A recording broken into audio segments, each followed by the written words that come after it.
Un hardware tan extraño como este tenía que destriparlo, así que le he quitado los 4 tornillos y al abrir la tapa me he encontrado con algo muy extraño.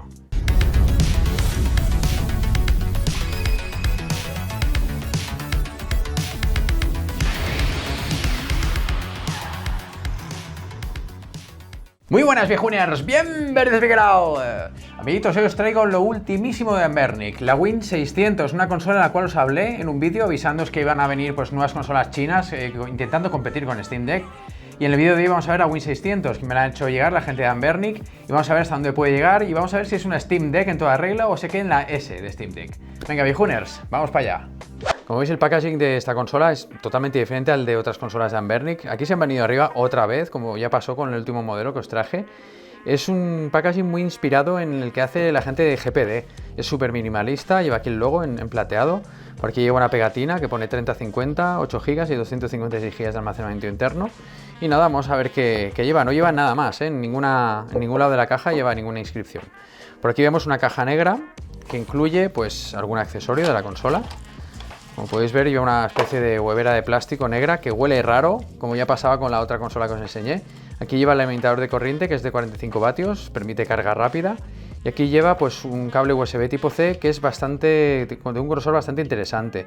Yo creo que es, bueno, para soportar todos los 45 vatios pues tiene que tener cierto grosor. Se nota de bastante buena calidad. Por aquí vemos un cobertor de goma para proteger lo que es la consola. Aquí tenemos la consola que vamos a sacar con cuidado, que ahora veremos en detalle. Y aquí tenemos pues unos cuantos accesorios. Aquí tenemos el manual de usuario, que como veis, bueno, explica un poco el uso de los botones y alguna cosa básica, viene en inglés y en chino. Por aquí tenemos pues una pantallita de cristal templado para proteger lo que es la pantalla de la máquina. Aquí tenemos 2 toallitas para limpiarla. Y aquí tenemos un recordatorio que nos hacen que cuando iniciemos la máquina por primera vez, nos indican que no la conectemos a internet para poder, crear un usuario local en vez de un usuario vía internet, un email y tal. Bueno, esto ya es opcional. Ellos te recomiendan hacer eso, yo también os lo recomiendo porque así no tenéis que andar dando de alta direcciones de correo y demás. Y nada, en la caja no hay nada más. Vamos a ver la máquina en detalle. Como veis, la unidad que me han enviado a mí es de color blanco. El acabado que tiene es un plástico un poco que no me acaba de convencer. No me parece de una calidad extrema, ¿vale? Es un poco el estilo al que tenía la Odin, pero es como más resbaladizo, no tiene nada de rugosidad, ¿vale? Por la parte de atrás tiene grips de agarre. Fijaos que no es totalmente recta la consola, es así un poquito ergonómica. Como veis, aquí tiene un grip para hacerla más cómoda al agarre. Por aquí tenemos los 2 analógicos que son exactamente iguales que los que suelen llevar las consolas de Anbernic, son de Nintendo Switch. Aquí tenemos la cruceta, que tiene un tacto que está bastante bien. Tiene un tacto diferente a otras consolas de Anbernic, pero está bastante bien, la verdad. Fijaos que lleva, pues, al menos en mi unidad, lleva como pintado pues las flechitas. Aquí lleva un botón de home, que es así muy clicky. Viene pintado también los botones A, B, X, Y, que el tacto pues es de gomas conductivas, está bastante bien. Aquí vemos los botones Start y Select. Aquí tenemos los gatillos L1, L2, R1 y R2. Como veis, pues bueno, están bastante bien, un poco en la línea de otras consolas de la marca, ¿vale? La calidad que está bastante bien. Por aquí tenemos una salida de auriculares, aquí tenemos la salida de sonido de los altavoces. Por aquí podemos ver 2 puertos USB, un USB normal 3.0 y un USB tipo C, que es para conectar el alimentador de corriente. Aquí vemos un orificio que es para resetear la máquina. Y por aquí tenemos un orificio de entrada de aire y aquí de salida. Esta máquina pues lleva un mini PC dentro, por tanto lleva pues ventilación, ¿vale? Entonces nos va a hacer un poquito de ruido, cosa que otros modelos de Anbernic pues no llevan ventilador, por tanto no hacen apenas ruido o no hacen nada de ruido. En este caso sí que, bueno, luego lo mediremos para ver si es exagerado o no. Aquí tenemos la pantalla, que es de cristal laminado. Vamos a desprender el plástico de protección. Momento ASMR, a ver si se oye. Bueno, no se ha oído demasiado. Es un plastiquito así normalillo para taparlo y bueno, la pantalla está en buen estado. Por este lateral tenemos el botón de encendido y aquí para graduar el volumen de la consola. Y por este otro lateral tenemos aquí un botón para sacar en pantalla de Windows pues el teclado táctil para escribir cosas y tal. Y por aquí un interruptor para cambiar el modo de funcionamiento de lo que son los mandos de la consola. De tal manera que podemos utilizarlos en Windows como si fueran un mouse o bien como si fueran un mando de consola puro y duro. Esto no es la primera vez que lo veo, dado que en consolas de la marca GPD pues lo hemos visto alguna vez y bueno, está bastante bien. Pues nada, viejuners, vamos a las características técnicas de la máquina. A nivel de hardware, la Anbernic Win600 puede venir con dos CPUs diferentes. La AMD 3020E a 2,6 GHz con dos núcleos y dos hilos, y la otra CPU, que es la que lleva la unidad que os mostraré hoy, es la AMD Athlon Silver 3050E, que es un poco mejor que la otra, la cual correrá a 2,8 GHz y lleva dos núcleos y cuatro hilos. Estas dos APUs AMD son ya antiguas, son de 2020 e integran una GPU Radeon Vega 3. Tanto a nivel de potencia gráfica como de CPU son dos APUs muy poco potentes en comparación con consolas como por ejemplo la Aya Neo, la One X Player, y está bastante alejada del chip que lleva la Steam Deck, sobre todo a nivel de potencia gráfica.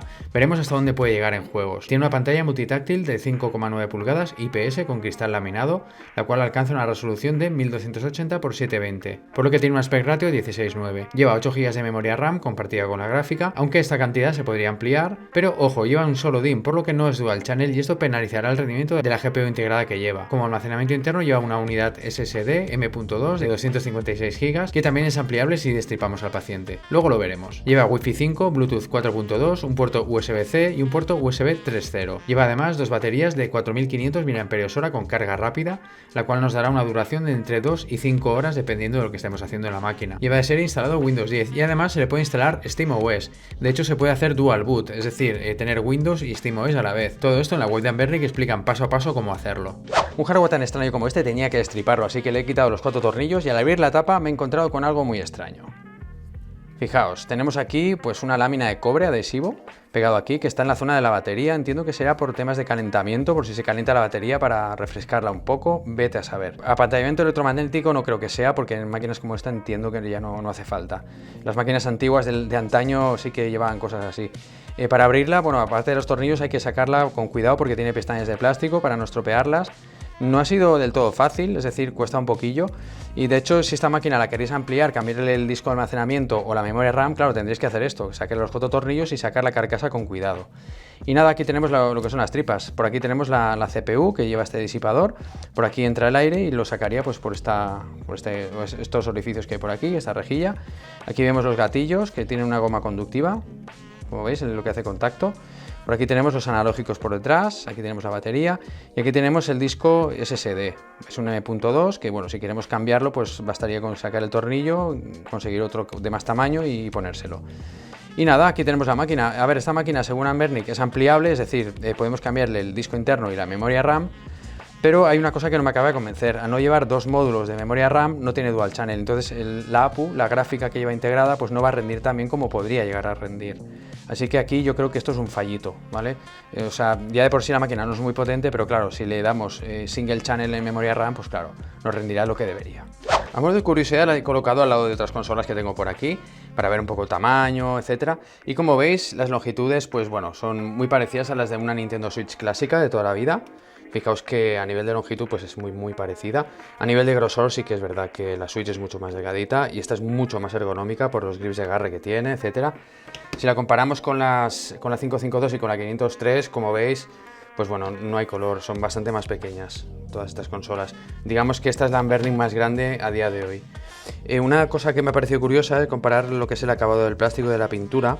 Y yo creo que es exactamente igual que el de la 503. Fijaos que aunque sea blanca y la 503 azul, el acabado de la pintura, la textura y tal es muy parecida. La diferencia es que la 503 aquí en los grips de agarre que tiene le han puesto pues una textura que se puede agarrar bien y tal, no te resbalaría en las manos. Aquí no, aquí aunque sea más ergonómica la Win600, al no tener nada de rugoso y ser muy suave lo que es la superficie, me da la impresión de que si te sudan las manos te resbalaría un poco. Pero vamos, que la calidad del plástico y el acabado de la pintura yo creo que son idénticos con la 503, más o menos. Y nada, si lo comparamos con la Steam Deck, pues bueno, hay una diferencia bastante grande, como veis. La Steam Deck es bastante más grande, tanto a nivel de largo como de ancho. Fijaos que los grips de agarre de la Steam Deck son mucho más pronunciados. Estos son más suaves, así que bueno, la Steam Deck es mucho más ergonómica que esta. Aún así, yo creo que de las consolas de Anbernic que he traído al canal, esta es de las más ergonómicas que hay. Y ya puestos voy a pesarlas, a ver qué diferencia hay. Con la báscula chinesca de dudosa precisión, si pesamos la Nintendo Switch, son 400 gramos. Si pesamos la Win600, son 492 gramos, es más pesado que la Switch. Estas son 357 gramos. Y la 503 son 237. Como veis es la más pesada. Eso sí, la Steam Deck gana. Bueno, no pesa nada, es un ser etéreo. Si lo ponemos así lateralmente, la Steam Deck pesa 670 gramos, por tanto es la más pesada. Pero vamos, que de las consolas de Anbernic esta es la más pesada que hay a día de hoy.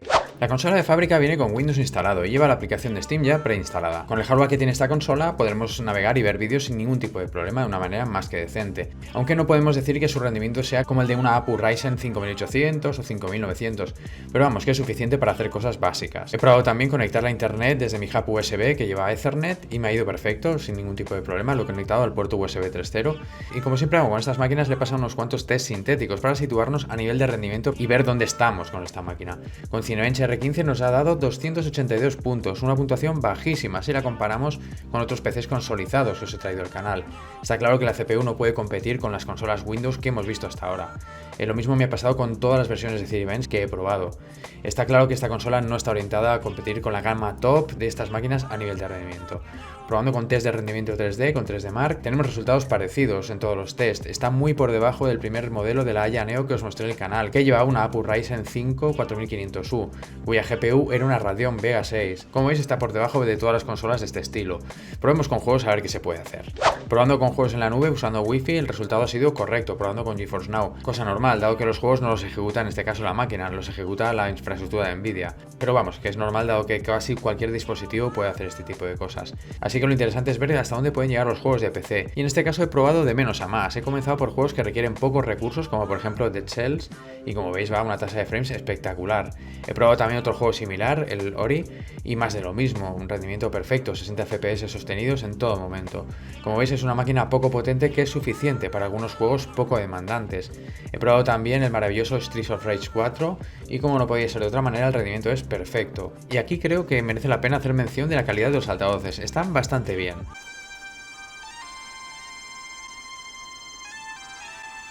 Como podéis escuchar, está en la línea de las máquinas de este fabricante. Para mi gusto se escuchan genial.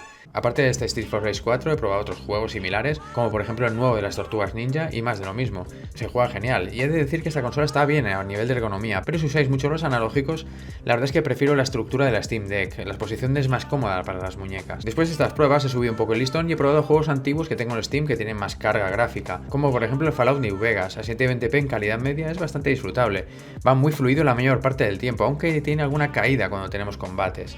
Pero bueno, es bastante disfrutable. También he probado mi amado Skyrim, en calidad media va bastante bien a 720p, aunque en muchos momentos no llegamos a tener 60 FPS como podéis observar. Pero bueno, en términos generales se puede jugar bastante bien. Como veis podemos jugar a juegos poco demandantes y todo esto cambia cuando pasamos a juegos más actuales, como por ejemplo Mortal Kombat 11. En calidad baja tenemos una tasa de frames que desmerece muchísimo este juego. Como veis nos movemos en torno a los 25 FPS más o menos. La máquina hace lo que puede. Probando a Fall Guys estamos entre los 30 y pico y 40 FPS. Se puede jugar bastante bien, aunque no llegamos a tener nunca 60 FPS. Por supuesto configurar el juego en calidad baja.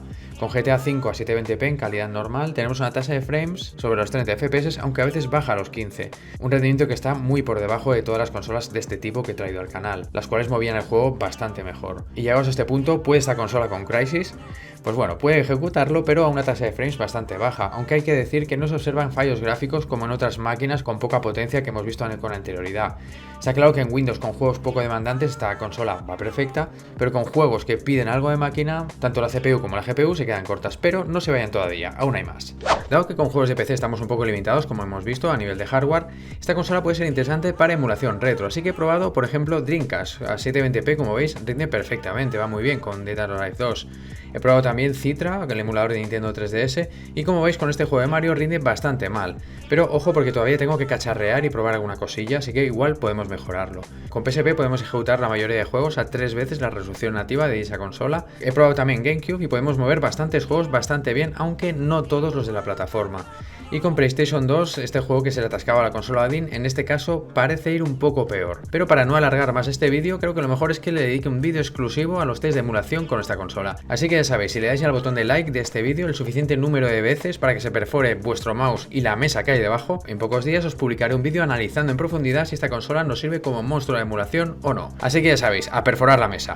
A modo de conclusión, estamos ante una consola o PC gaming consolidado, como queréis llamarlo, que no puede competir con Steam Deck, dado que es mucho menos potente. A nivel de pantalla, cruceta, analógicos y mandos, pues bueno, es de muy buena calidad, aunque el acabado de la carcasa no podemos decir que sea premium, no está del todo mal. Le encuentro que tiene cosas a mejorar en el tema del rendimiento. Por ejemplo, con memoria Dual Channel podríamos tener un poquito más de potencia extra. Además, el almacenamiento que lleva de serie es pequeño y para ampliarlo, como hemos visto, hay que desmontarla, dado que no lleva slot micro SD, cosa que habría sido interesante en una máquina como esta. Según comenta Anbernic, la tendrán disponible en su tienda a partir del 6 de julio. Os dejaré el link en la descripción. Me han pasado los precios antes de sacarla al mercado y son estos que veis. Como se puede observar, son precios inferiores a la Steam Deck más económica. De los dos modelos, el que yo no compraría es el de la APU 3020, dado que rendirá incluso menos que el que lleva la APU 3050. Como hemos visto, esta máquina es perfecta para juegos indie y pocos demandantes, también para algún juego de PC antiguo, pero para juegos AAA, como hemos visto, tiene un rendimiento bastante bajo en general. Y con emuladores pues sí que podemos hacer bastantes cosillas, como hemos visto, aunque sin venirnos demasiado arriba. La verdad es que yo esperaría a ver máquinas similares que traerá la competencia, claro que también sacarán algunas en este rango de precio y potencia y es posible que tengamos mejores opciones. Venga, viejuners, nos vemos en el próximo vídeo. ¡Hasta luego, Lucas!